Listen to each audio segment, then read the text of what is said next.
아, 제가 이제 마지막 떠나기 전에 가야 돼서 양복을 못 입고 와가지고 죄송스럽습니다. 근데 저한테는 잘 어울리지 않는 옷이기는 합니다.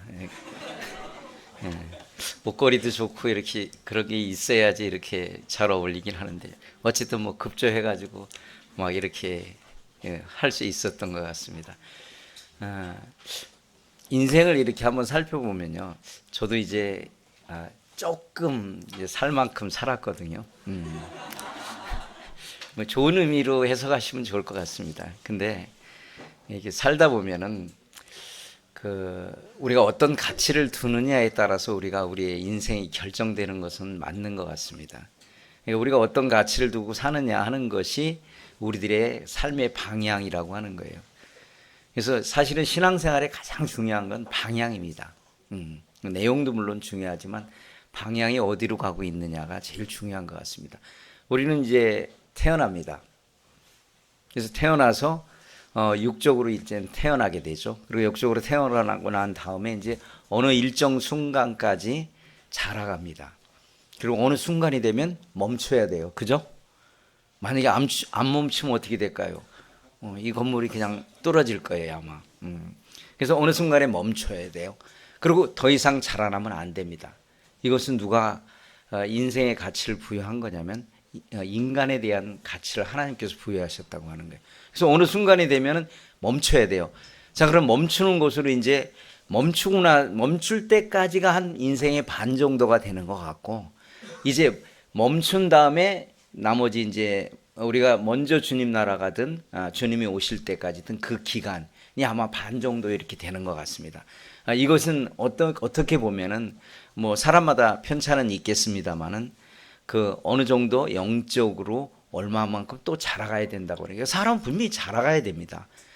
왜 먹습니까? 모르시는가 보네요. 뭐 여러 가지 얘기할 수 있으니 그냥 답이 없는 거니까 그냥 틀릴 걸 두려워해서 말씀 안 하셔도 괜찮아요. 우리 사실 먹는 이유는 살아가기 위해서 먹습니다. 왜냐면 우리가 공급이 돼야 살기 때문에 그렇습니다. 공급을 안 받으면 어떻게 되죠? 뭐 여러 가지가 있을 수 있죠. 저도 제가 그동안 이제 건강을 여러 가지로 이렇게 좀 살피지 못하고 이렇게 온 것을 스스로 인정을 합니다. 근데 뭐 내용을 이렇게 따져보면 다 이유는 있었던 것 같아요. 근데 그럼에도 불구하고 결과가 그렇게 되니까 어려움이 될 수 있는 부분들이 있다고 하는 거예요. 그래서 우리가 그 인생을 살아갈 때 잘 우리가 보살펴야 돼요. 그리고 잘 살펴야 됩니다. 그래야만 앞으로 갈 수 있는 것입니다. 그냥 무조건 그냥 방향만 보고 갈 수는 없어요. 방향은 중요합니다만 그 방향에 따라서 우리가 준비하는 그런 삶을 살아야 되는 그런 부분들이 있습니다. 준비 다 되셨나요? 제가 안 했군요.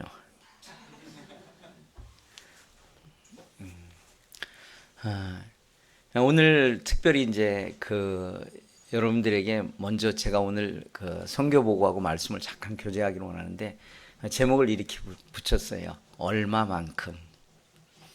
막 생각을 하십시오. 이제 막 이런저런 생각을 하셔도 됩니다.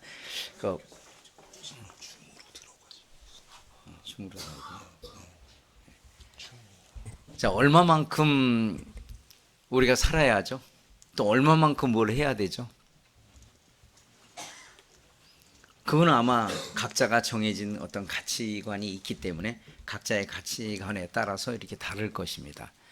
그래서 그 가치관대로 살아가게 하게 하신다고 하는 거예요. 그래서 우리들의 인생의 삶은 결코 쉬운 것이 아니에요. 근데 우리가 무엇을 생각할 때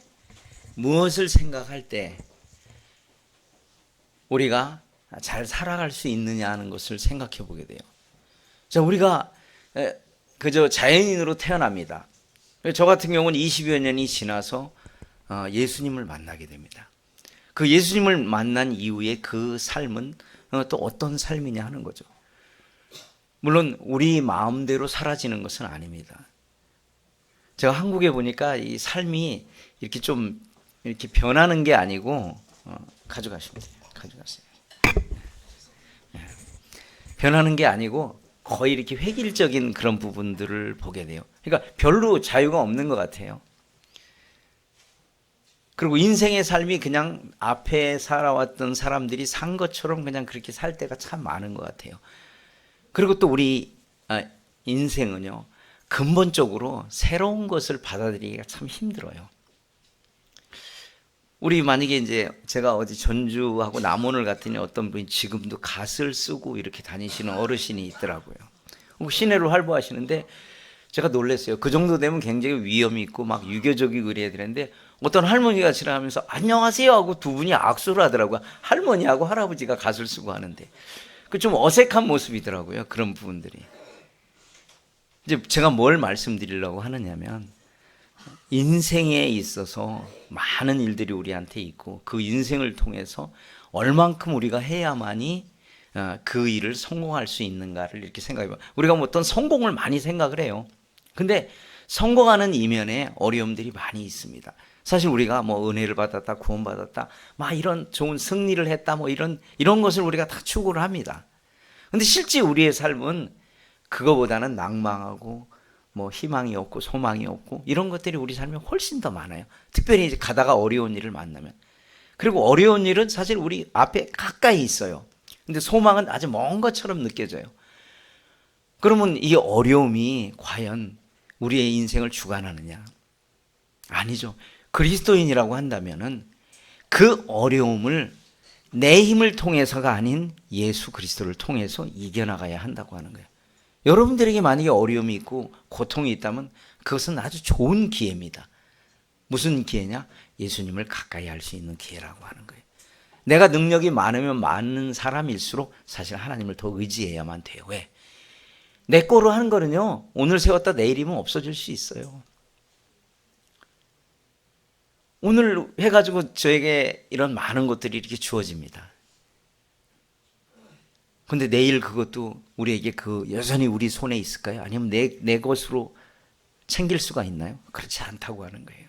제가 저의 인생을 60몇 년을 살아오면서 느낀 것이 그래요. 어느 날 제 손에 있었던 건데 어느 날은 제 손에 없어요. 그리고 또 어디로 가버렸어요. 근데 그거로 끝이면 그렇지가 않은데 그 다음에 별로 확실하게 보이지는 않지만 그 보여진 것을 따라가다 보면 또 그렇게 되져가는 그런 일들을 많이 이렇게 보게 돼요. 됐나요? 미리 리허설을 했어야 되는데 이거 제 불찰이 큽니다. 혹시나 또 우리 이거 담당하시는 분을 왜 이거 준비 안 했을까 할까봐 저한테는 뭐라고 안 하실 거 아니에요. 그래서 제가 대신 이렇게 혼나면 이렇게 될 것 같습니다. 오늘 우선 말씀을 한 절 읽고 시작하도록 하겠습니다. 골로새서 3장 12절입니다.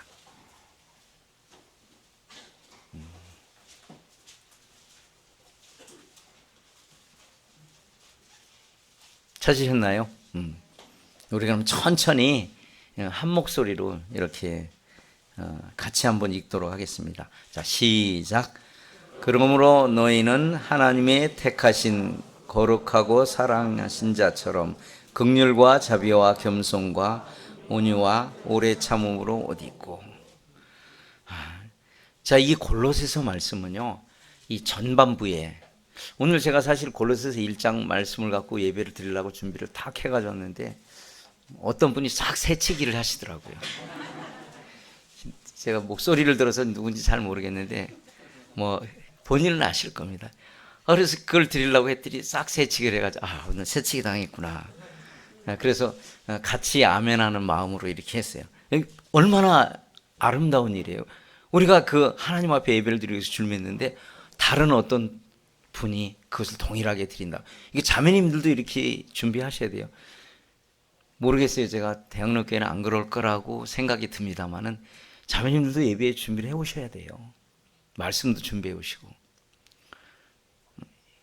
우리는 꼭 뭐가 이렇게 나타나야만 이렇게 된 거라고 생각하는데 누군가가 그렇게 하게 되면 거기서 저희가 더 큰 아멘이 됩니다.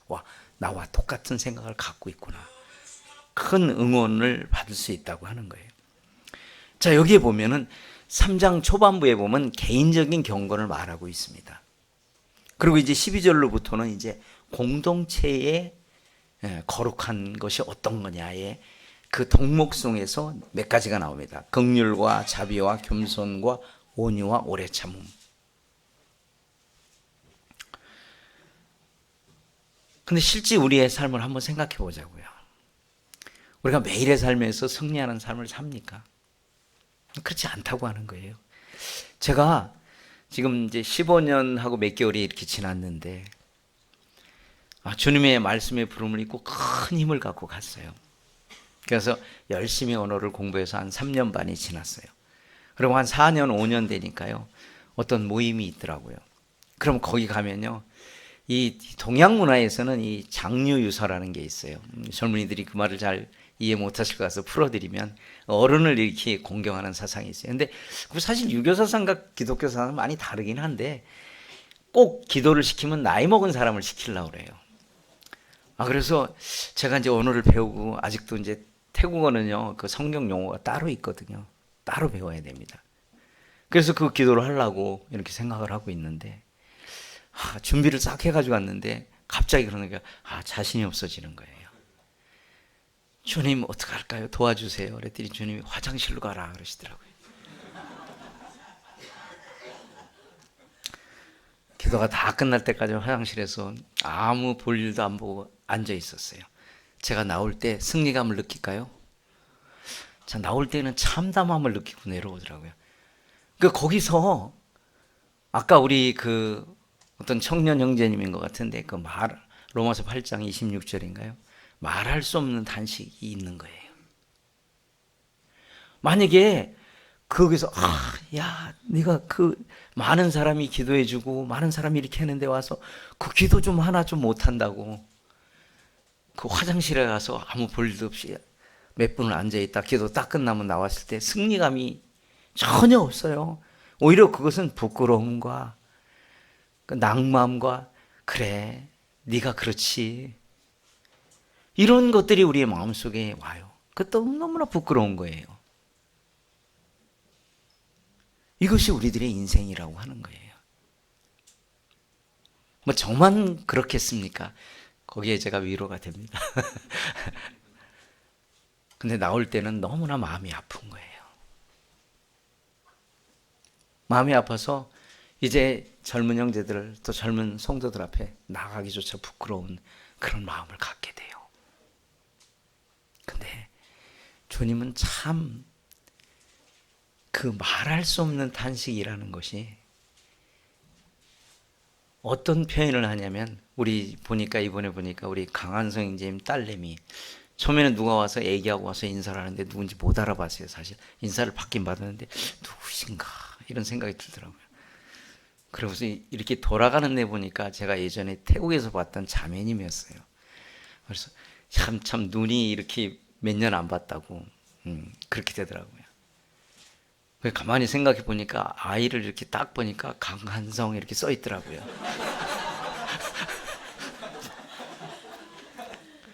그래서 그 아기를 데려왔던 자매님이 김 자매님이구나 그래서 알았어요. 제가 이제 뭘 말씀드리려면 아이를 이렇게 양육하다 보면요. 아이들이 이제 제가 3살이니까 잘 걸어 다닐 것 같아요. 근데 한 1살 조금 되거나 한데 막 걸으려고 그러잖아요. 그럼 걷다가 넘어지기도 하고 걷다가 또 넘어지기도 해요. 근데 매번 가서 일으켜주면 안 되잖아요. 걔가 스스로 일어나게끔 해줘야 되잖아요. 근데 그냥 놔두면 불안한 거예요. 그러니까 문을 반쯤 열어놓고 아이가 한 발 탁 뛰는데 그래 그렇게 하면 돼. 해봐 그런다고요. 또 빤 넘어져. 그래 다시 일어나 울지 말고 일어나 다시 해봐. 이게 바로 탄식이라고 하는 거예요. 그러니까 큰 힘을 주는 게 아니라 약간은 거리를 두고 지켜보면서 그 사람이 진짜 잘 갈 수 있도록 도와주는 것. 이런 분이 바로 하나님이시라고 하는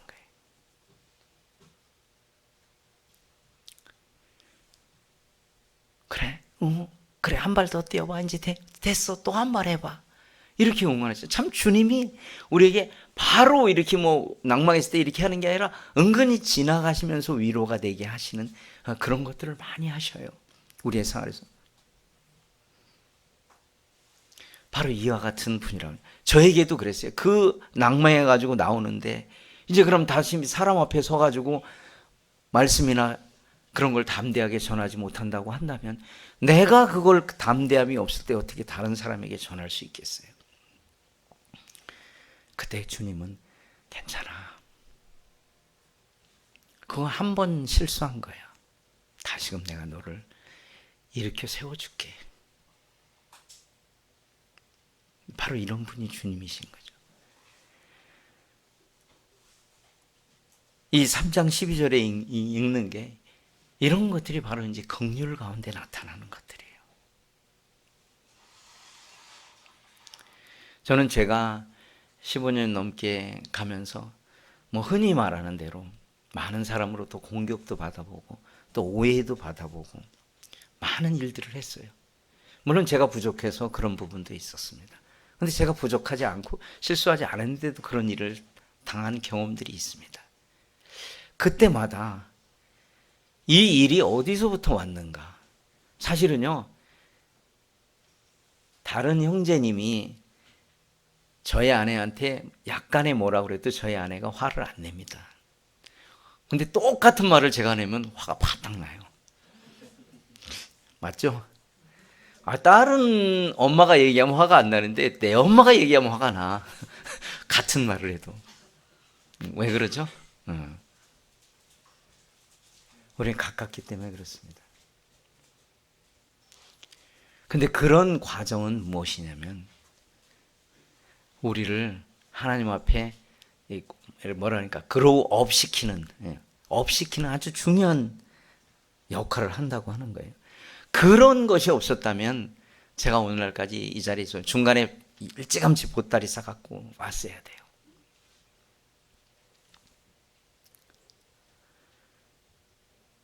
그것은 하나님으로부터 공급함이 있었기 때문에 제가 그런 미약하고 연약한데도 감당할 수 있는 일들이 된다고 하는 거예요.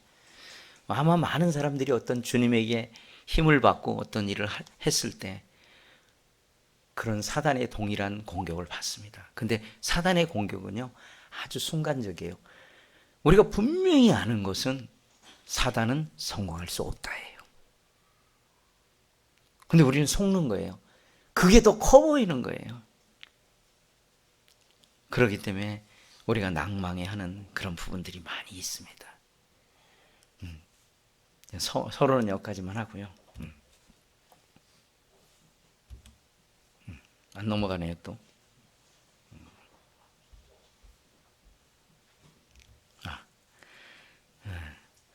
여기 보면은 이제 왼쪽에 뭐냐면 하나님의 부르심을 제가 얘기하고 있잖아요. 부르심 받으셨죠? 아닌가 보네요. 받으셨나요? 예. 네. 확실한 거 그냥 확실하게 대답하세요. 주님은 이렇게 그런 걸 좋아하시는 것 같아요. 자, 우리가 다 부르심을 받았어요. 뭐 특별히 뭐 주님을 위해서 앞에서 말씀 전하고 어떤 특별한 일을 위해서 부른 게 아니고 우리 하나님 부르셨다고 성경이 아주 확언을 하셨어요. 다른 일로. 자, 저는 돈 버는 재주가 별로 없어요. 근데 어떤 분은 돈 버는 재주가 있어요. 그리고 돈 벌어가지고 자기만을 위해 쓴다 그러면 그건 하나님의 부름 받으신 게 아니에요. 저도 제가 나만 이 말씀을 듣고 나만 하나님의 위로를 받고 산다면 이것은 아주 이기적인 것이에요. 그러니까 하나님이 특별하게 다른 일로 우리 모두를 부르셨다고 하는 거예요. 그래서 우리는 꼭 하나님 안에서 필요한 존재라고 하는 거예요. 나는 별로 할 일이 없어 이렇게 말할 수 있어요. 제가 이번에 작년에 그 TCM을 통해서 오신 형제님, 인천에 계신 형제님인데 제가 한 번도 뵙던 적이 없었어요. 근데 어느 날 카톡으로 전화 왔어요. 형제님, 저는 아무것도 할 줄 모르는데 우리가 가도 도움이 될까요? 제가 그랬어요. 도로 오시면 오지 마세요. 함께 하시려면 오시면 됩니다. 그랬더니 그래요? 예, 그러면 오겠습니다. 그럼 오셔가지고 뭐 했냐면 그분 내내 우리가 팝콘을 튀기면요 한 1000개에서 1200개를 튀겨야 되거든요. 담아야 되거든요. 내내 며칠 동안 방문하는 게 아니라 팝콘만 튀기다 가셨어요. 그리고 그 자매님은 이렇게 이 폐가 섬유 섬이 뭐라 그러는데 제가 병명을 정확히 모르겠어요. 그런 걸 앓고 있어서 조금만 피곤하면 가서 쉬셔야 되는 분이에요. 오히려 폐가 안 될까요? 아닙니다. 폐 안 됩니다. 오시면은 함께 할 수 있습니다. 그럼 기도하실 수 있잖아요. 그리고 6살짜리 딸내미가 왔어요. 얘는 진짜 민폐예요 그랬어요. 근데 아니었어요. 갑자기 그 학교 가가지고 이렇게 율동을 하는데 6살짜리가 맨 앞에 나가서 하니까 청년들이 하는 건 아무것도 아니에요. 다른 사람들이 다 그 6살짜리 아이가 하는 걸 다 주목해요. 제가 뭘 알아 보고 있는 거예요. 그래서 그분들은 민폐가 아니라 정확히 오셔야 될 때로 온 거예요. 그리고 가시면서 그런 얘기 했어요. 제가 만약에 여기 이 일을 위해서 투자하지 않았다면 그 하나님이 역사하는 그 길에 함께하는 삶을 살 수 없었던 것을 경험하지 못했을 거라고 얘기를 하고 가시더라고요. 그렇습니다. 아까 제가 이거 말씀드린 거, 우리 다 이런 것들을 추구합니다. 근데 아까 제가 말씀드렸잖아요. 오히려 이런 것들이 훨씬 더 많습니다. 근데 우리는 이 위의 것을 볼 때는 힘이 나는 것 같지만 사실 밑에 걸 볼 때는 나 자신이 스스로 무너져요. 사단은 늘 우리를 참소해요. 너 그렇잖아. 우리가 이제 가까운 사람하고 쓰는 용어 중에 아주 폭력적인 언어가 있어요. 당신은 왜 맨날 그래? 자, 뒤에 수식하는데 좋은 때 쓰지 않죠. 맨날 좋은 걸 갖고 얘기 안 하죠.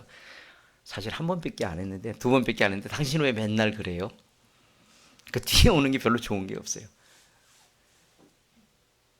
우리가 그런 언어들이 많아요. 이건 누구한테서 오는 거냐면 사단한테 오는 거예요.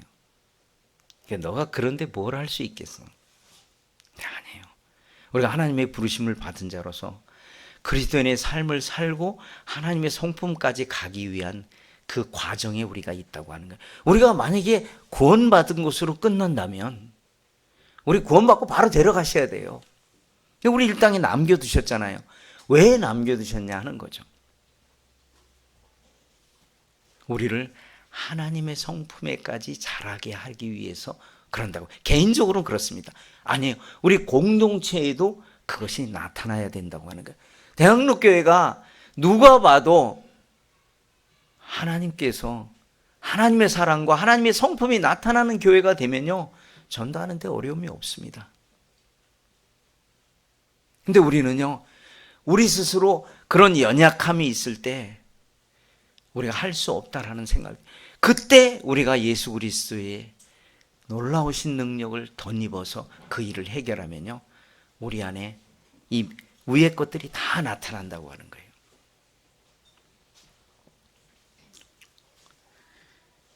그런 삶이 우리들의 삶이어야 된다고 하는 것이거든요. 저희가 매번 이번까지 사기를 했어요. 그 가운데 이제 저희가 처음에 그 센터를 만들기 위해서 땅을 구입하고 와서 이렇게 담을 싼 적이 있었어요. 제가 이름을 좀 거론해서 그렇긴 합니다. 아까 이미 거론했기 때문에 우리 강한 선생님이 와가지고 딱 한 말이 있어요. 제가 정확히 맞는 건지 모르겠어서 틀리면 나중에 반론을 제시하시면 됩니다. 기회 드릴게요. 황소같이 일하고 하겠습니다. 그래서 얘기했던 것 같아요. 진짜 황소같이 일했어요. 그래서 더워서 막 그 논 가운데 햇빛 하나 가릴 게 없는 그런 곳에서 역할을 뒤에서 보여주고 갔어요. 근데 그런 일들이 밑거름이 돼서 지금은 어떤 일이냐면 저희가 태국은 95%가 넘는 불교의 나라입니다. 그리고 북쪽 지방을 제외한 나머지 지역은요, 태국의 본토인들이 사는 지역들이에요. 여기에는요, 기독교화가 0.05% 정도밖에 안 됩니다. 계산 빠르신 분들 계산해 보시면 나올 거예요. 그래서 거의 그들의 일생에 예수님이란 그냥 이름 하나도 들어보기 어려운 그런 지역이에요. 제가 여러 번 말씀드렸어요. 미전도 국가라고요. 아주 가깝고 친숙하고 돈 얼마 안 들여도 다녀올 수 있는 그런 나라임에도 불구하고 예수님에 대해서 전혀 알지 못하는 그런 나라입니다. 근데 저희가 한 6년 전부터 건축을 하고 저희가 NGO를 만들고 난 다음에 여러 가지 일들을 했습니다. 그 부분은 다음에 말씀드리고, 그래서 이제 우리 아이들이 다니는 학교, 여기 이제 넉룹이라고 하는 그 학교가 있어요. 제가 이제 아이들을 이렇게 같이 케어하면서 학교 보내고 저랑 같이 공동 생활을 하고 있거든요. 물론 지금 많이 아이들이 줄긴 했는데 어쨌든 그 아이들이 학교 가는데 가서 크리스마스 행사를 좀 하게 해달라고 교장 선생님한테 말씀드렸어요. 근데 그러면 그냥 우리하고 아무런 관계가 없으면 우리 안 됩니다 이렇게 얘기했을 거예요. 근데 저희가 그 전에 무슨 일을 했냐면 저희가 뭘 했다 이런 말씀을 드리는 게 아니에요.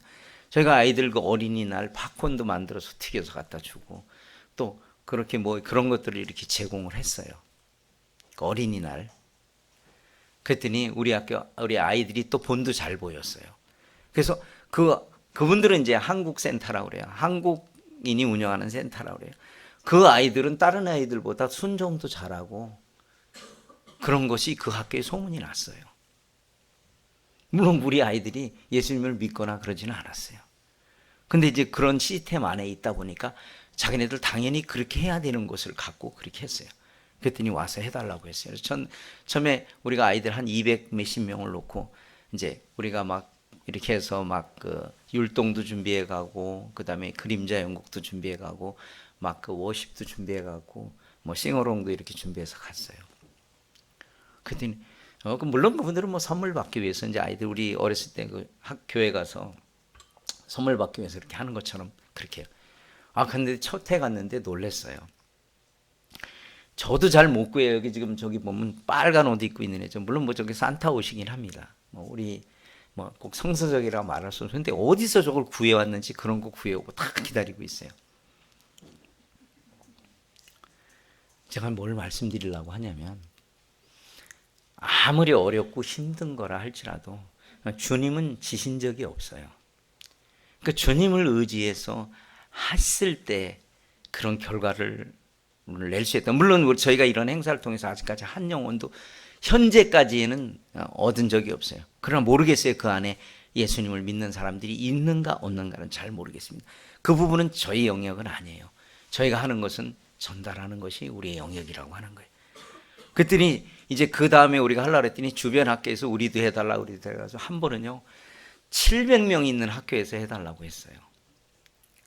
이런 일은요 우리 성도님들은 잘 감이 안 오시겠지만 태국에 가면 다 기적이 일어났다고 말해요. 있을 수 없는 일이에요. 일반 학교에서 기독교 행사를 한다는 것 자체가. 700명을 하는데 애들이 시끄러워가지고 소리가 안 해요. 우리가 아무리 큰 스피커로 해도 안 되더라고요. 근데 어쨌든 저희가 거기서 예수님이 이 땅에 오셨고 그분이 무엇 때문에 이 땅에 오셔서 여러분들에게 무엇을 하신 분이라고 하는 것을 이제 서양 종교가 아닌 예수님이 어떤 분인가를 소개하는 그런 시간들이 있었어요. 자, 그리고 저희는 이제 교회 안에서 합니다. 근데 매번 이렇게 우리가 할 때 뭐냐면 예배당 안에서 12월 달도 덥거든요. 그래서 에어컨을 켜야 될 정도로 더운데 이렇게 해야 되는데 이분들이 하면은 안에 잘 안 들어와. 그래서 왜 안 들어오는가 봤더니 예배당 안에 들어오면 자기 종교를 배반한다고 교회 안에 그 주차장에다 저희가 그래서 무대를 만들었어요. 왜냐하면 그 사람들이 원하지 않는데 굳이 뭐 그렇게 오라고 그럴 필요가 없으니까 그럼 주차장에서 온다니까 주차장에서 오니까 많이 왔더라고요. 그 주차장에다가 저희가 이제 무대를 만들어 가지고 평일 때는 주차장으로 쓰고 그때는 이제 무대를 만들어 가지고 이렇게 하는 그런 장면들이에요. 그래서 어쨌든 그들이 한 번도 들어볼 수 없는 그 기회를 갖기 위해서 그런 일들을 했어요. 그 다음에 이제 경상도 지역에 있는 한 교회, 거제교회에서 학생들이 방문했어요. 거제교회는 그런 목표를 갖고 산다 그러더라고요. 제가 소속돼 있는 교회가 아니니까 그분들은 1년에 자기네들이 선교에 관련된 헌금을 재정의 40% 정도를 하고 싶다 이런 목표를 갖고 하시더라고요. 그래서 지금 이 학생들이 비행기 티켓을 자기네 돈으로 안 해요. 예배당에서 지원을 하고 그래서 학생들이 그 겨울이나 여름에 어느 지역 선교지 가서 방문해서 어떤 행사를 하거나 이 비전 트립을 할 때 교회에서 이렇게 지원해서 온 거예요. 근데 저희가 이제 12월에 그 일을 했기 때문에 이 학생들이 1월 달에 왔거든요. 1월 달에 와가지고 그냥 학교 앞에서 페이스 페인팅하고 주일학교 이렇게 초청해서 주일학교 행사를 하려고 이렇게 생각을 했었는데 우리가 갔더니 교장 선생님이 그러지 말고 안으로 들어오래요. 들어오래가지고 자기네 강당을 열어가지고 자 저번에 했던 거 또 한 번 하라는 거예요. 같은 팀인 줄 알고. 근데 준비를 하나도 안 해왔거든요. 그래서 급하게 막 해가지고 이렇게 준비를 해가지고 갔어요. 뭘 말씀드리려고 하는 거냐면요. 제가 옛날에 아주 옛날에 1980, 70 몇 년 놓은 것 같아요. 옛날에는요 전화기가 뭐 백색 전화기, 청색 전화기 있어요. 그래가지고 옛날에 뭐 군대에서 쓰는 거면 이거 돌려가지고 교환 나와서 했을 때이고 제가 조금 지나니까 공중전화가 이렇게 빨간 거로 나왔던 거를 기억하네요. 돈 넣으면. 근데 제가 얼마나 부끄러웠는가 누구한테 전화를 해야 돼가지고 돈을 넣고 거기서 전화를 하려고 했는데 여보세요 하니까 제가 그냥 끊었어요. 부끄러워가지고. 근데 한 번 그 통화하고 나니까 그게 별로 부끄러워지지 않더라고요. 그래서 이제 통화할 수 있었어요. 한 번은 은행에 가서 돈 내고만 하는데 내가 돈 내고만 하면 내가 부끄러울 게 없는데 그것도 그렇게 힘들었어요. 제가 원래 그런 성격 사람이었었거든요. 근데 주님이 저를 거듭나게 하시고 성향을 완전히 남 앞에 나서서 뭘 하는 사람으로 바꿔놨어요. 저는 남 앞에 나서서 이렇게 말할 수 있는 그런 주제의 사람이 아니었어요. 우리가 주님으로 인해서 우리가 삶의 변화가 된다면 할 수 있는 이런 일들이 된 거예요. 그러니까 우리가 그런 어떤 일을 하게 될 때 주님이 그런 일들을 열어나가신다고 하는 거예요. 그러니까 주님이 앞서 행하시는 그 일들을 이렇게 보게 된다고. 그래서 저희가 그렇게 하고 그날 했는데 그날 아이들이 상당히 많이 왔어요. 그래서 또 우리가 또 예수님을 전할 수 있는 길들이 생겨요. 그리고 저희가 또 이제 제가 지금 하고 있는 건 대부분 죄송스럽긴 한데요. 아직까지 열매를 별로 못 거둔 그런 일들인데 여전히 거의 요거는 6년 됐고 요거는 지금 10년 됐습니다. 10년 됐는데도 딱 한 명 얻었어요. 내가 한 명도 지금 이제 크고 나서 이제 딴 지역으로 가는 바람에 이제 신앙생활을 안 하고 있어요. 근데 이만일 FC라고 하는 건 뭐냐면 우리가 유소년 축구를 해가지고 아이들이 이렇게 토요일 일요일 날 우리가 연습해가지고 이게 2달에 한 번씩 태국 기독교 단체에서 시합을 하는데 우리가 한 브랜치로 들어가가지고 그걸 하고 있는 거거든요. 그래서 저희가 이제 이거를 매년 했는데 이 태국은 부모들이 교회를 못 나가게 하면 그거를 끝이에요. 왜냐면 우리 성도 자녀들이 없기 때문에 거의. 그래서 올해는 이제 고민하다가 형제님들이 어떻게 결의를 했냐면 우리가 장학금을 주자. 그래가지고 태국 사람들은 그런 형식적인 걸 좋아하거든요. 그래서 그냥 우리말로 그러면 장학 증서 해가지고 부모님 오라 그래가지고 그렇게 사실 많은 돈도 아니에요. 불과 뭐 장학금 한 5만 원 주면 되거든요. 그리고 증서 주고 이제 애들 교회 나와도 되죠. 토요일 일요일 우리가 하니까 애들 보내주십시오. 이거 교환하면은 또 보내는 사람도 있어요. 그리고 저희는 이 사람들하고 관계를 맺을 수 있는 길들이 열리는 거예요.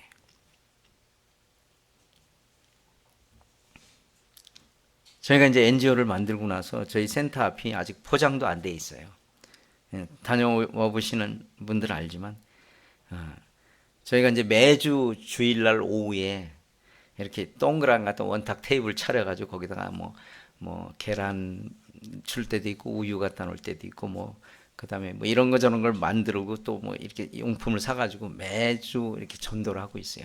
이것도 지금 코로나 기간 내내 했었던 일들이에요. 근데 아직까지 뭐 특별한 열매는 없는데 이런 것들이 밑바탕에 깔리면서 학교 같은 데서도 우리가 복음 전할 수 있는 길들이 열린 거예요. 왜냐하면 저 사람들이 크리스찬의 삶이 무엇라는 것을 보여야만 마음 문을 열기 때문에 그렇습니다. 그래서 지나가는 뭐 사람들 그냥 붙잡아 놓고 사실은 뭐 어떻게 보면 소모적인 게 훨씬 더 많을 수도 있어요. 근데 이걸 계속 하면서 그런 일들이 나가는 그런 부분들이 있어요. 저희가 이게 많은 수의 인원을 갖고 하는 것은 아니에요. 여기에 뭐 한 2-3명 정도 더 들어가는 성도들로 있어요. 여기에도 일부 지금 이번에 안 나오시는 분들도 좀 있고. 근데 그런 일들이 이렇게 할 수 있는 일들이 범위가 상당히 커져 있어요. 그럼 언제 열매가 열릴지 저희는 알지 못하지만 저희는 이제 수요일 날 끝나고 3-3-5로 모여서 이렇게 기도를 하는 그런 장면들이거든요. 그래서 우리가 하나님 앞에 이렇게 기도하면서 그런 일들을 해나갈 수 있게 되는 부분들이 있습니다. 그리고 저희가 이제 제가 편의상 A국이라고 이렇게 말씀을 드릴게요. 이곳은 이제 공산주의 국가입니다. 제가 속해 있는 곳의 주변 국가입니다. 그리고 좀 다른 부분으로 제가 있는데 민족하고 그 다른 나라지만 이 A국하고는 같은 민족입니다. 같은 언어를 써요. 다만 이제 우리하고 북한하고도 다른 나라라고 말을 해야 되나요? 어떻게 표현해야 될지 제가 모르겠는데 북한 사투리를 써도 이렇게 의사소통이 되는 것처럼 같은 민족이에요, 사실은요. 근데 몇 년 전에 그 어떤 형제님으로부터 엠마오를 이쪽에 한번 해보지 않겠냐. 그래서 저희가 이제 그 건축 때 연결됐던 이 나라 성도들하고 연결이 됐어요. 참고적으로 이 나라는 기독교가 처음 모임을 시작한 유일한 나라입니다. 물론 지금 1890년대에 전해져서 지금은 약간 다른 형태를 띠고 있기는 합니다. 근데 엠마오를 왜 제가 이걸 하게 됐냐면 이분들을 초청해서 저희가 그 세미나를 1년에 몇 차례 하는데 그때 이분들에게 기도 제목을 물었어요. 당신들 뭐가 필요합니까? 대부분 선교지 뭐냐면 져달라 이렇게 해달라 이런 얘기 많이 하거든요. 근데 이분도 그런 얘기를 안 하더라고요. 우리에게 성경을 좀 가르쳐 주십시오. 그 다음에 젊은이들이 할 수 있는 프로그램과 주일학교에 관련된 그런 것들을 우리가 너무 없습니다. 이런 것들을 좀 해줬으면 좋겠다고 얘기를 하시더라고요. 그래서 기도하는 가운데 그랬어요. 그리고 어떤 분이 질문을 했어요. 뭐라고 질문했냐면 그럼 왜 당신들은 공산당이 무너져서 복음 막 잘 전하게 해달라고 그런 기도는 안 하냐. 그런 기도 부탁을 안 하니까 우리는 그거 필요 없어요. 지금 자유주의에서 복음을 전하는데 열매가 없는 것을 너무나 많이 봐왔다고. 그럼 우리는 지금 비록 복음을 전해서 감옥은 가지만 여기 나와 있는 분들이 많은 분들이 감옥을 두세 번씩 갔다 오신 분들이에요.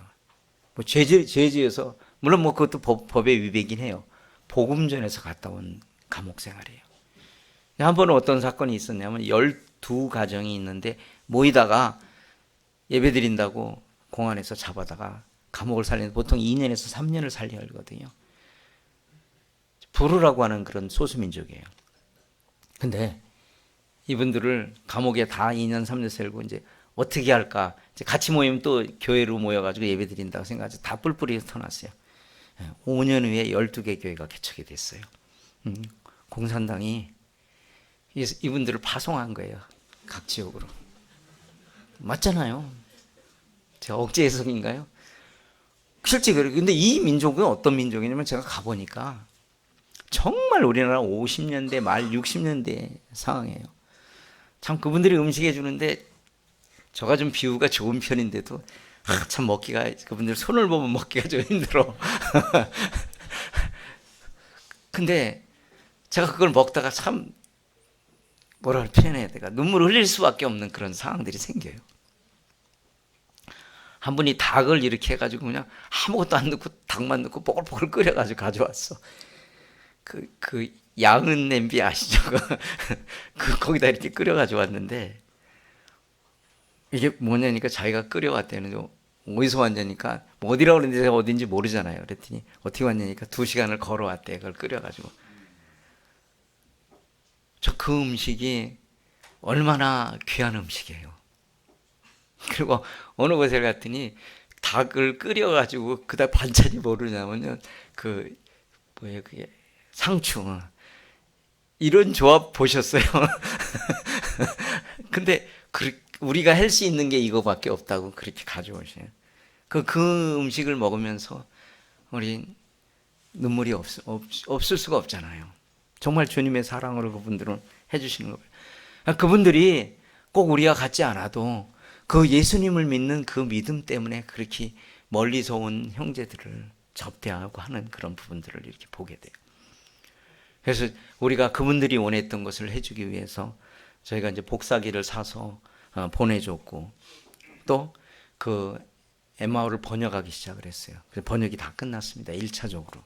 그래서 지금은 배우고 있는 그런 부분들이에요. 제가 이제 아마 돌아가게 되면 다시 한번 방문해서 그 여러 지역을 방문하고 그것이 필요가 뭔가 다시 한번 좀 살펴보고 와야 될 것 같습니다. 그래서 코로나 이후에 저희가 첫 번째 이제 몇 년 만에 다시 이제 이분들하고 같이 하고 있습니다. 저희 지금은 이제 좀 인원이 도란도 센터에도 여러 명이 공동 생활을 하고 있습니다. 저희를 포함해서. 그래서 아침에 거기에서 자는 사람은 이제 거의 제가 공산당에서 배워온 건 아니고요. 의무적으로 이제 5시나 5시 반에 일어납니다. 학교 갈 때는 5시에 일어나야 됩니다.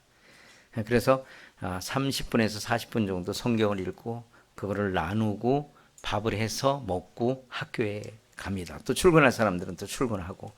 그래서 아침에 이제 계절별로 달라요. 어떤 때는 깜깜할 때도 있고 어떤 때는 이렇게 불 켜놓고 이렇게 할 때도 있습니다. 물론 이게 얼마나 효과가 있는지 전 잘 모르겠습니다. 근데 제가 분명히 아는 것은 하나님의 말씀은 언젠가 운동력이 있다고 말했어요. 그래서 언젠가 지금은 아니라 할지라도 그런 일들을 있다고 하는 거예요. 저희가 코로나 때 전도의 문이 우리가 코로나 이후에 전도의 문이 열린 게 바로 이거. 저희가 속해 있는 면에 면소지리가 약 3,200가구 정도 됩니다.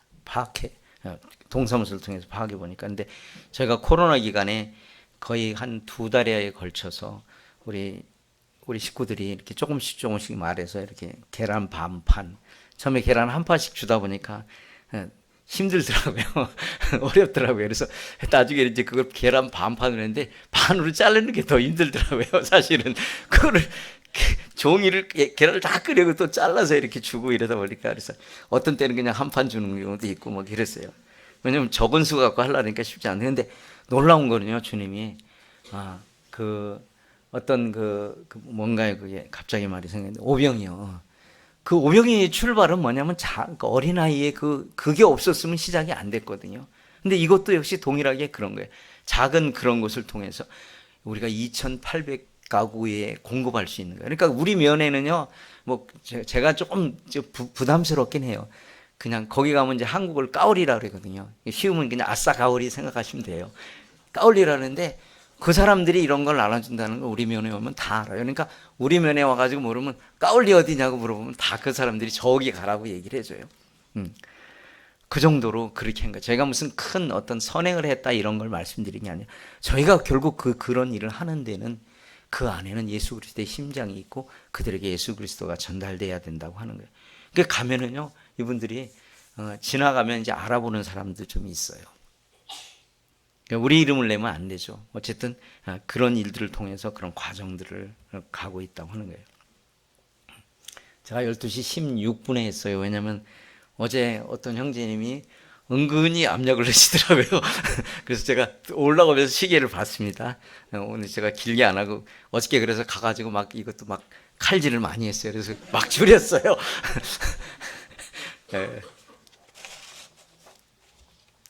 어쨌든 이것은 이제 기도 제목입니다. 뭐 사진 찍으시든가 기억도 됐었을 때 특별한 몇 가지 말씀을 드리면 뭐 어떤 분들은 그런 얘기를 하더라고요.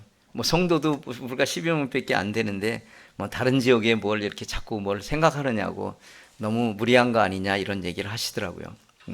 저 그렇게 그런 분들에게 그런 말씀을 좀 드리고 싶어요. 미국이 다 복음화돼 가지고 선교사들이 왔나요? 그렇지 않습니다. 그 하나님의 그 계획은 많은 사람이 아닌 그 한 영혼에 관심이 있는 거예요. 99마리 양을 놔두고 한 마리 잃어버릴 양을 찾아가신 분이 바로 주님이라고 하는 거예요. 그래서 뭐 저는 할 수만 있으면 좀 더 많은 곳으로 일꾼을 더 보내고 싶고 그분들이 안 간다면 제가라도 이것을 두고 가고 싶은 마음도 있어요.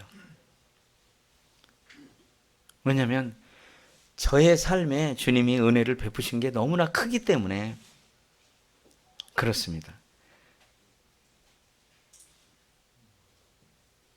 그리고 제가 이제 그 성도들이 너무 없으니까 이렇게 저기하고 좀 힘들게 하고 있었는데 또 예전에 이렇게 주님을 좀 열심히 섬기다가 결혼 문제로 저희를 떠나간 형제가 있어요. 여기 진다 형제가 있는데 작년에 돌아왔어요. 한 번 이제 계속 끈을 놓지 않고 이제 떠났어도 전화를 하고 있었습니다. 근데 어느 한 날 이렇게 전화를 했더니 막 울더라고요. 그래서 왜 힘들어? 그랬더니 돈 떨어졌어? 그랬더니 그게 아니고 제가 선교사님 말씀 안 듣고 자기 마음대로 했다가 결혼을 해보니까 믿지 않는 사람하고 하는 게 어떤 것인지를 알게 됐습니다. 헤어지고 싶습니다. 그래서 헤어지면 안 돼. 결혼했으면 헤어지면 절대 안 되는 거예요. 그렇게 얘기했어요. 지금 당장이라도 자기라도 이렇게 가고 싶으면, 왜냐하면 처갓집이 변호사 집안하고 결혼했거든요. 그래도 헤어지면 안 돼. 그리고 온다 그랬는데 아니야, 더 있다가 와. 그럼 왜 그러니? 그래서 그 일을 잘 해결하고 오라고. 그 부모들한테도 언젠가 복음을 전해야 되기 때문에 그냥 그렇게 무 자르듯이 자르고 오면 안 돼. 왜냐면 제가 그런 경험이 있었거든요. 그렇게 하면 안 돼요. 뭐 저는 세상 결혼을 한 건 아닙니다. 근데 반대하는 결혼을 했기 때문에 뭐 그런 경험이 있다는 말씀을 드립니다. 오해 마시기 바랍니다. 그래서 그 형제가 1년이 지난 다음에 주님이 여러 모양으로 모양을 또 만들어 주셨어요. 형제가 돌아와서 형제 딴 데 가서 살면 안 되고 네가 가서 세상에 사는 생활이 1년이면 1년 동안 회복하는 기간이 필요해. 이건 이제 제 철학입니다. 그래서 우리가 주님을 떠났던 기간만큼 또 회복하는 기간이 필요하거든요. 그래서 저희 센터에 같이 있으면서 다른 데 직장 생활을 합니다만은 아침에 좀 일찍 일어나고 이렇게 해서 계속 공급받는, 회복하는 그런 삶을 살고 있는, 특별히 진다 형제를 위해서 좀 기도해 주시면 고맙겠습니다. 그리고 저희가 좀 제 주제에 넘지 않게 굉장히 큰 센터를 주셨어요. 제가 감당하지 못할 만큼 주셨어요. 뭐 제가 계획한 것은 아닌데 주님이 이렇게 계획한 대로 이렇게, 저는 사실 조그맣게 기숙사 져가지고 아이들을 이렇게 돌보고 케어하면서 미래를 보고 이렇게 하려고 생각을 했었어요. 근데 주님이 뭐 여러 모양을 주겠어요. 그러니까 저한테 제일 처음에 붙여준 사람은 사기꾼이었어요. 부동산 브로커를 붙여주셨는데 그 브로커를 통해서 저희가 다는 아니지만 일부 시드머니가 됐어요. 심지어 그 일을 통해서 이제 어떤 땅을 조금 사러 갔는데, 이 태국 사람들이 너무 죄송합니다. 이 태국 사람을 욕하는 것 같아서 막 이렇게 일부 사람이 그렇다는 얘기입니다. 막 이렇게 저희를 속이고 막 그런 일이 있어가지고 저희를 좀 도와주시는 경찰 한 분이 있거든요. 제가 그분한테 그랬어요. 태국 사람들 왜 이러냐고 그랬더니 그분 집에 가면 우상이 바글바글하거든요. 그분이 저한테 뭐라고 그랬는지 아세요?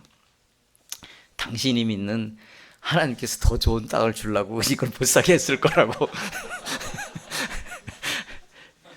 제가 위로를 안 받겠어요. 주님한테 한 방 맞는 거죠. 진짜 그랬어요. 그래가지고 같은 금액인데 3배 더 큰 땅을 주셨고, 그 땅을 통해서 이렇게 좀 뭐를 하려고 이렇게 생각했더니 그 앞에 이제 부동산을 좀 잘 볼 줄 아는 분이 오셔가지고 성도님 방문하셨는데 그 얘기를 하시더라고요. 저는 잘 볼 줄 몰라요. 그런 분들이 밝질 않아요. 그랬더니 오더니 그 얘기를 하시더라고요. 내가 보니까 형제님 저 땅이 필요할 것 같은데 저 땅 얼마나 해? 그렇게 물어보시더라고요. 그래서 그거 제가 원래 사실 그 땅을 살라고 그랬거든요. 근데 막 이렇게 저렇게 해가지고 밑에 땅을 샀는데 그 땅이 그래서 3천만 원이에요. 왜냐면 그 땅을 제가 살라고 했으니까 가격을 알잖아요. 그랬더니 그분이 그런 얘기를 하셨어요. 그래요? 내가 가서 보내줄 테니까 일단 사시오 그러더라고요. 그랬더니 형님 무슨 돈이 있으니까 내가 이거 주는 건 아니고 헌금하는 건 아니고 빌려줄게. 그래서 나 돈 못 갚아요. 갚을 능력 없어요. 뭐 기한을 정하지 않고 무한 기간이라면 제가 혹시 모르죠. 그랬더니 그렇게 할 테니까 그렇게 하라고 그랬는데 왜 그랬냐고 그랬더니 형님이 그러더라고요. 그 교회가 예배당을 져가지고 건축을 했는데 자기가 이렇게 선교지 나오기 전에 3천만 원이 헌금이 들어와, 갚으라고 헌금이 돼서 들어왔대요. 이걸 갚고 갈까? 왜냐면 그 형제님 이름으로 하면 이자가 좀 싸서 형님 이름으로 받았다 그러더라고요. 그래서 근데 3천만 원에 들어온 걸 갚고 갈까 말까 그러다 갔다 와서 갚자 그랬는데 금액이 일치했어요. 그러니까 이건 여기 쓸 돈인가 보다. 왜냐면 그때 갖고 오셨으면 여기다 안 써도 되니까. 그래서 임시를 빌렸는데 2년 후에 결국은 헌신하셨어요. 그런 일들이 있어요. 제가 뭘 말씀드리려고 했냐면, 저는 그렇게 뭐 돈에 대한 그런 부분을 말씀드리고자 하는 게 아니에요. 하나님의 인도하시면요 오차가 없어요. 한 가지 더 말씀드리면, 제가 건축을 다 하고 전기를 넣어야 되는데 돈이 없어요. 제가 그 건축을 하면서 돈을 한 번도 3천만 원 이상을 만져본 적이 없었거든요. 그런데 건축을 다 했는데 전기 넣는데 3천만 원 달라고 그러더라고요. 그래서 그냥 건물 전개 없이 그냥 놔두라고 하시는가 보다. 대낮에만 모이자. 그런 내가 그랬어요. 그러고 나서 일단 알아는 보자 그래가지고 이제 알아봤더니 동사무소에서 거기다가 이렇게 그 컨테이너 같은 걸 2개 놓고 땅을 지목을 그 택지로 바꾸면은 전기를 좀 싸게 넣을 수 있다고 그러더라고요. 한 300만 원 되면 된다고 그래서 10분의 1로 줄었잖아요. 그래서 근데 그때 주님이 또 뭐를 기억나게 하시냐면 어떤 그때 공사 중에 방문했던 형제님들이 2분이 있었는데 그 2분이 그랬어요. 여기다 나중에 방갈로 2개 내가 하나 놓고 누가 손님이 오면 그거 썼으면 좋겠다고. 근데 그때 그냥 바로 그분이 생각이 나서 그날 바로 전화하고 그 다음날 전화를 했어요. 그분한테 형님 옛날에 제가 이 건축을 하면서 그랬거든요. 제가 필요를 먼저 알리지 않겠다고 그랬어요. 그걸 물어보는 분들이 있으면 제가 그 필요를 알리겠다고 그러고 짓기로 했거든요. 그분은 미리 말씀하신 거라서 전화를 드렸어요. 형님 그때 한 거 방갈로 지금 좀 하면 안 될까요? 그랬더니 내가 돈이 어디 있어요? 그러시더라고요. 그랬더니 얼마인데? 그래서 500만 원인데요. 그랬더니 나 돈 없어. 그랬더니 끊더라고요. 3일 만에 보내주셨어요. 나중에 제가 알았는데 어떻게 했냐면 그분이 그때 제가 11시에 전화했는데 10시에 사역하시는 분인데 뭐 딴 데 쓰려고 500만 원 적금을 들어놨었대요. 10시에 타가지고 왔는데 제가 11시에 전화를 한 거예요. 그거 제가 어떻게 조작할 수 없잖아요. 한 번은 저희가 이제 건축을 다 끝나고 지붕을 좀 제가 그때 돈이 좀 없어서 싼 걸로 했어요. 그랬더니 2층이 그냥 싹 그 물로 바다가 돼버렸어요. 이걸 어떡할까 고민하다 그랬더니 일단은 그거를 금액이 얼마 들어가는데 그게 600만 원이었어요. 이제 아무한테도 얘기 안 하고 있는데 어느 날 어떤 자매님이 전화가 왔어요. 저 외국에 사시는 자매님이에요. 자매님이 전화가 와가지고 형제님 내가 돈을 잘못 보냈어요. 내가 헌금한 거 다시 돌려주면 안 돼요. 그러시더라고요. 그래서 내 헌금한 걸 돌려달라는 사람도 있구나. 참 잘 아시는 분, 친한 분이라서 이제 괜찮은데 그분들이 이제 여러 군데로 헌신하시는 분들이에요. 제가 알아요. 그래서 알았다고 내가 지금은 이제 조금 교제 중이니까 끝나고 나서 나중에 가서 집에 가야 제가 인터넷 뱅킹이 되니까 집에 가야 보낼 수 있다고 그러니까 알았다고 그러시더라고요. 끝나기 전에 그때 그 지붕 센 거 어떻게 됐어요? 그래서 뭐 아직 좀 기다리고 있어요. 아직 뭐 지금 비가 오는 시기도 아니고 그래서 좀 기다린다고 이제 말씀드렸으니까 그거 하는데 얼마 들었더니 600만 원이었어요. 저는 그 돈 얼마 들어왔는지 몰랐거든요. 그랬더니 그분이 알았다고 그래 끊더니 10분 만에 전화 왔어요. 그거 내가 잘못 보낸 거 제대로 보낸 것 같아요. 저는 몰랐거든요. 그게 600만 원이었어요. 제가 이런 상황들이 많아요, 사실은요. 저는 사업을 제가 예전에 아주 오래전에 해가지고 폭삭 망한 적이 있어가지고 다시는 제 주님 앞에 사업을 안 하겠다고 결심하고 저는 사업 목회가 아닌 것도 제가 알거든요. 근데 제가 이런 일들을 이렇게 하면서 여러분 만약에 주님의 인도하심이 여러분의 삶에서 이런다고 한다면 우리 하나님 거부할 수 없어요. 자, 오늘 아까 교제하려고 했던 것이 이 긍휼이라는 말이 있거든요. 거의 다 돼가는 것 같아서 빨리 가겠습니다.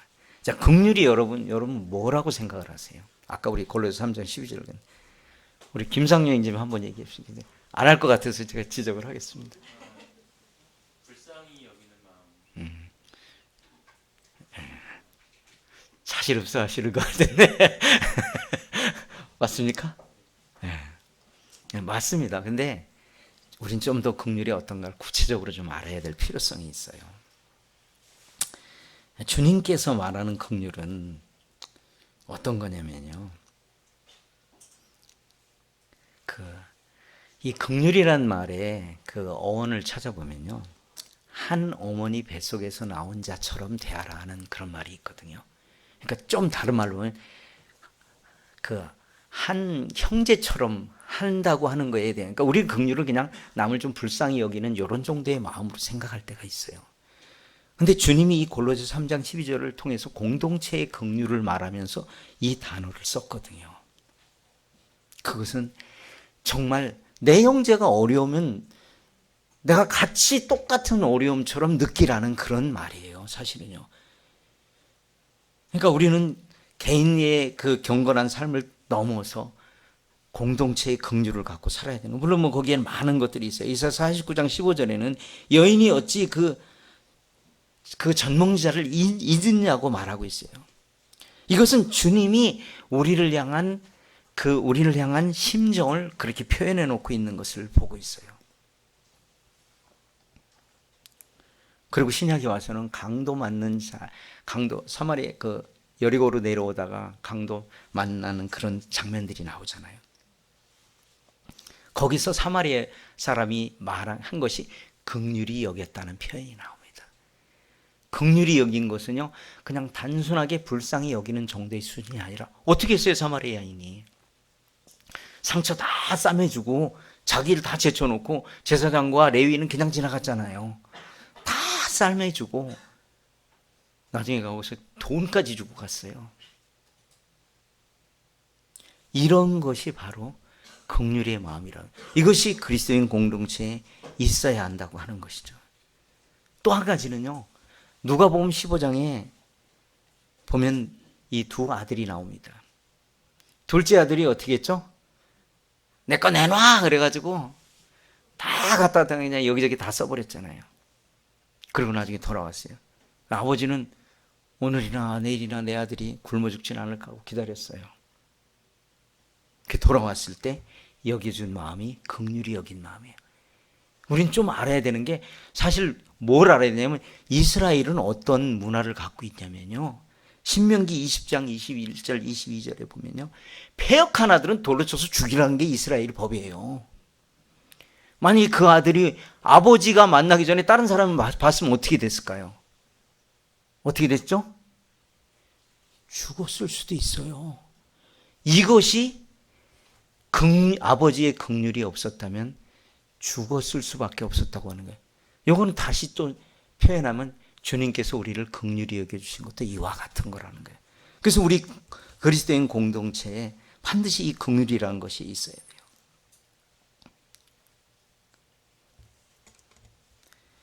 긍휼은 자신의 백성들을 향한 불같이 일어나는 하나님의 마음이라고 하는 거예요. 그래서 우리는 그 긍휼이 있을 때 그 달라진 세상의 불빛을 보는 것과 같은 그런 시각으로 눈을 뜬다고 하는 거예요. 그리고 여기에 또 은혜라는 것이 있어요. 은혜는 우리가 받지 못할 걸 받는 걸 은혜라고 하죠. 뭐 이건 일반적으로 우리가 잘 알려져 있는 그런 부분들입니다. 근데 은혜는요, 하나님께서 우리를 향해서 내려주신 특별한 은혜라고 하는 거예요. 은혜는요, 주님의 마음을 알 수 있게 되는 것이 바로 은혜라고 하는 거예요. 제가 사실 잘 모르는데 제가 인용을 했어요. 딴 데서 따왔습니다. 헤세드라고 하는 그런 언어가 있어요. 저는 뭐 이런 언어를 잘 배우진 않았어요. 이것 때문에 일부러 한번 좀 찾아본 것뿐입니다. 솔직하게 고백을 해야죠. 은혜와 진리가 충만할 때 이런 걸 쓸 수 있는 거래요. 그리고 그분의 마음과 뜻을 알게 되고 생명에까지 이르게 되는 그것이 바로 은혜라고 하는 거예요. 그리고 여기 나오는 또 겸손이 있어요. 겸손은 어떤 거냐면요, 쉬운 말로 하면 아주 잘난 사람이요, 아주 잘난 사람이 못난 사람을 밑에서 머리를 숙이는 것이 겸손인 거예요. 잘나고 괜찮은 사람에게 숙이는 게 겸손이 아니고요, 아주 거들떠보지 못할 사람들 그 밑에서 그분을 머리를 숙이는 것이 바로 겸손이라고 하는 것이에요. 누가 그렇게 하셨죠? 주님이 그렇게 하셨어요. 그리고 이제 오래 참음이라는 것이 있어요. 오래 참는다고 하는 거는요, 그냥 대충 참다가 끝나는 게 아니에요. 포기하는 게 아니에요. 오래 참음이라고 하는 건 짊어지다라고 하는 그런 의미도 있거든요. 잠시 짊어지다 하는 게 아니라 그것을 끝까지 짊어지는 거예요. 자기 선택에 따라, 자기 선호에 따라서 골라서 지는 게 아니에요. 아무런 조건 없이 지는 게 진정한 오래 참음이라고 하는 거예요. 어떻게 보면 겸손과 비슷한 거죠. 그 다음에 온유. 온유는 어떤 상태에 나오는 거냐면 노예가 어떻게 행하느냐를 보면 그 온유가 나오는 거예요. 하나님의 뜻에 온전히 순종하는 것. 이것은 모든 사람들이 취해야 될, 그런 그리스도인이 취해야 될 태도입니다. 또 하나님은 그것을 하나님과 이웃과의 관계에서 이 온유를 나타내야 될 것을 말하고 있어요. 사도 바울은 골로새 교회에 편지를 하면서 개인 경건이 굉장히 중요하다라고 말하고 있어요. 동일하게 그 개인 경건이 공동체의 경건이 됐을 때 그 교회가 아름다운 교회로 간다고 하는 거예요. 골로새서는 여러분들이 잘 알고 있듯이 적은 에베소서라고 표현하고 있어요. 특별히 하나님의 교회가 어떻게 행해야 할 것에 대해서 아주 기초를 놓았던 그런 서신서입니다. 제가 섬기는 교회, 어떤 분들이 그런 분들이 있어요. 그 어느 교회가 주님을 잘 섬길 수 있을까? 이런 생각을 많이 해요. 근데 그분은 주님 나라 갈 때까지 그 교회 못 찾습니다. 그런 교회는 어디 있냐면 지금 내가 속해 있는 교회가 그런 교회예요. 내가 혹시 교회의 어려운 점을 봅니까? 교회의 잘못된 점을 바라봅니까? 나는 저 일꾼이 싫어. 아니, 나는 저 형제 자매가 싫어. 그렇게 말할 수 있어요. 그러니까 다른 교회 가보니까 너무 사랑이 많아서 거기 가고 싶어. 거기 가서 섬기면 될 것 같아. 제가 전라도 사람은 아닌데 전라도 말을 쓸게요. 그놈이 그놈입니다. 어떤 분이 그랬대요. 어떤 자매님이, 어떤 형제님이 참 유머도 있으시고 그래가지고 그랬대. 자매님 너무 좋겠다. 형제님이 이렇게 유머도 있고. 자매님 가만히 또 쳐다봐요. 네가 데려가서 살아라. 이랬대요.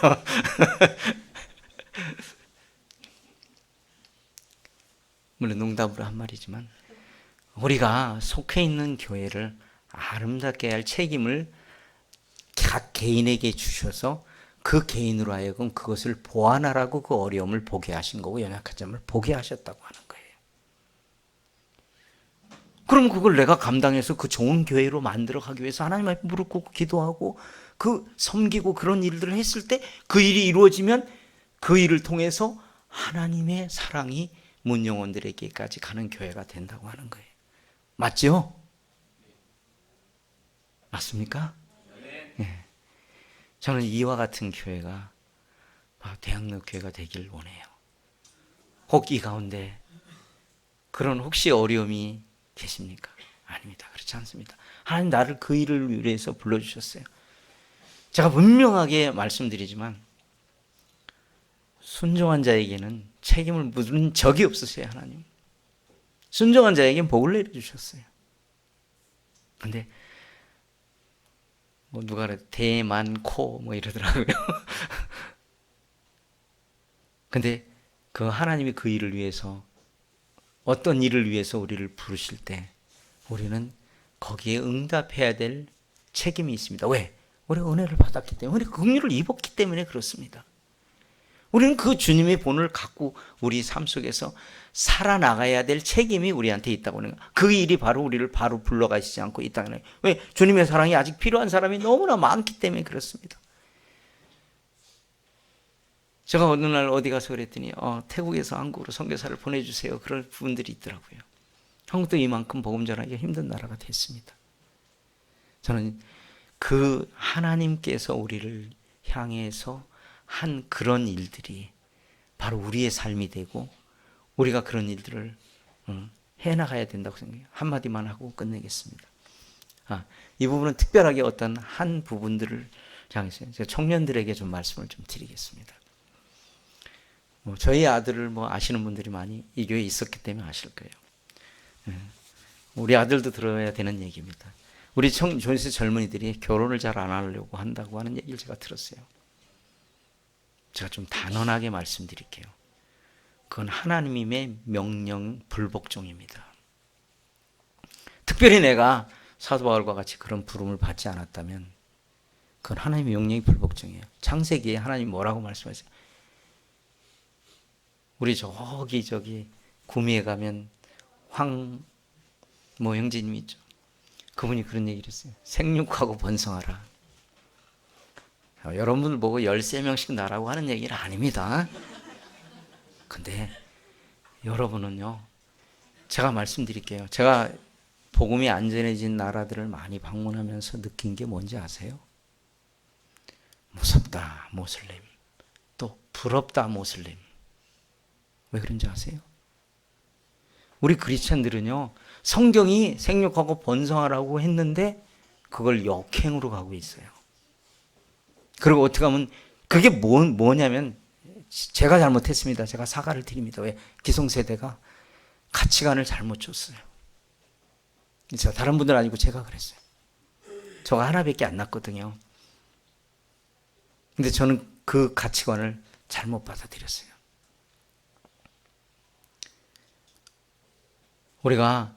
우리 아이들이 우리가 크리스찬이라서 아이들이 자동으로 크리스찬이 되는 건 아닙니다. 그러나 영향력이 있습니다. 여러분, 다른 데 전도하기 힘들면요, 내 가족에게 전도할 길을 찾아가십시오. 또 제가 어느 슬픈 소식을 듣게 됐어요. 결혼 대상자인데 부모님이 믿지 않는 것은 일단 제외 대상이다, 이런 얘기를 제가 미국 가서 들었어요. 한국 형제입니다. 제가 마음으로 너무 아팠어요. 왜 아팠느냐? 정말 우리가 하나님의 은혜를, 하나님의 긍휼을 우리가 안다면 그런 말을 해서는 안 되는 거예요. 제가 강제로 결혼하라 그러는 말은 아닙니다. 근데 결혼은 하나님께서 우리를 향한 명령이에요. 그렇기 때문에 뭐 우리 시대 때는요, 장로님이 해주면 그냥 가야 됐어요. 그렇게 하라는 얘기는 아닙니다. 근데 뭐 구약 성경에 보면 그런 예가 사실 더 많기는 해요. 그까지만 하겠습니다. 근데 여러분들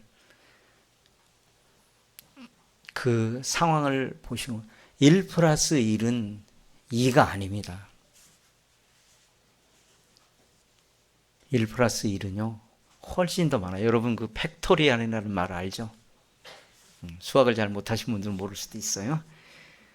그거거든요. 그것은 우리가 상상할 수 없는, 하나가 벌어서 먹고 살기도 힘든 세상에 둘이 결혼해서 한 사람은 또 집에 있어야 돼. 애 낳고 그러면. 제가 노 형님들에게 그렇게 해서 더 어려워지셨나요? 우리 이 형님 말씀해 보세요. 더 어려워지셨어요? 아니요. 증인이시잖아요. 저 증거 없이 얘기를 안 해요. 증인이 계시잖아요. 우리 계산은 1 플러스 1은 2가 나올 수도 있어요. 아니면 근데 1 플러스 1은 마이너스 1이 될 수도 있어요. 실제 그럴지도 몰라요. 근데 그건 아니에요. 그건 우리 계산으로 되는 게 아니에요.